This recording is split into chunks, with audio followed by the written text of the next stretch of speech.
அடிக்கிறாரு, அசிங்கமா பேசுறாரு. சின்ன தப்பு பண்ணாலும் குழந்தைங்களை அடிக்கிறாரு. சின்ன சவுண்ட் தூங்குற டைம்ல அழுதா குழந்தைங்களை போட்டு அடிக்கிறாரு. என்ன வயசு குழந்தைங்களுக்கு? 1 வயசு, 3 வயசு, 5 வயசு மேடம். அந்த பையன் தேப்பாடும். அது பக்கத்துல தான் மேடம் இருக்கும் ஸ்கூலு.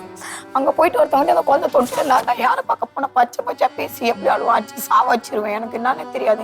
குழந்தைங்கள எனக்கு கண்ணுக்கே தெரியாது. நான் ஒரு சைக்கோ மாரி அப்படி இப்படின்னு பிளாக்மெயில் பண்றாங்க மேடம். காலைல உள்ள கூட நான் சொல்லி பார்த்தேன், இந்த மாரி இருக்காத பசங்களுக்கோசம் எங்களை கண்டுக்கிறதே கிடையாது மேடம். என்னெல்லாம் நீ கேட்கக்கூடாது, உனக்கு வீடு இருக்கா, நீ வீட்டில் தான் இருக்கணும், உன் வேலை நான் அதை மாவட்டம் பார்க்கணும், என்னெல்லாம் கேள்வி கேட்கக்கூடாது. என்ன வயசு பசங்களுக்கு? பசங்களுக்கு பெரிய பையனுக்கு 5 வயசு, பொண்ணுக்கு 3.5 வயசு, பையனுக்கு 1.5 வயசு மேடம். ஒன்றும் இல்லை மேடம், செவ்வாய்க்கிழமை குளிர் எடுக்குது, ஃபேன் ஆஃப் பண்ணுறேன். நான் ஒரு நைட் வண்டிக்கு போயிட்டு வந்தேன், நான் தூங்க போகிறேன் அப்படின்னு. டிரைவரா? ஆட்டோ ஓட்டுறேன். நான் தூங்க போகிறேன், ஃபேன் ஆஃப் பண்ணார். சரி நான் டைம் ஆயிடுச்சுன்ட்டு லாஸ்ட் எக்ஸாமு, சரி டைம் ஆயிடுச்சுன்னு பையனை ரெடி பண்ணிட்டு இருக்கேன் மேடம். தண்ணி எட்டுன்னு வர சொன்னார். நான் இப்படி பார்த்து இப்படிதான் மேடம் தான் நான் இப்படி உச்சி கொட்டுறேன். நீங்கள் என்ன ஆக போதோ தெரியலையா, ஐயோ எனக்கு மண்டை சைக்கோ ஆகுதுன்ட்டு ஏன் ஃப்ரிட்ஜை ஒரு எட்டி வச்சு உள்ளே போய் சிலிண்டரை தூக்கி போட்டு உடச்சி ஃபோட்டோவெல்லாம் உடச்சி எங்கள் அண்ணன் இறந்துட்டான். இப்போ போன வருஷம் இறந்துட்டான். இப்படி மஞ்சா கம்மல் வந்து கிட்னி எல்லாம் டைலஸ் ஃபெயிலியர் ஆயிடுச்சு.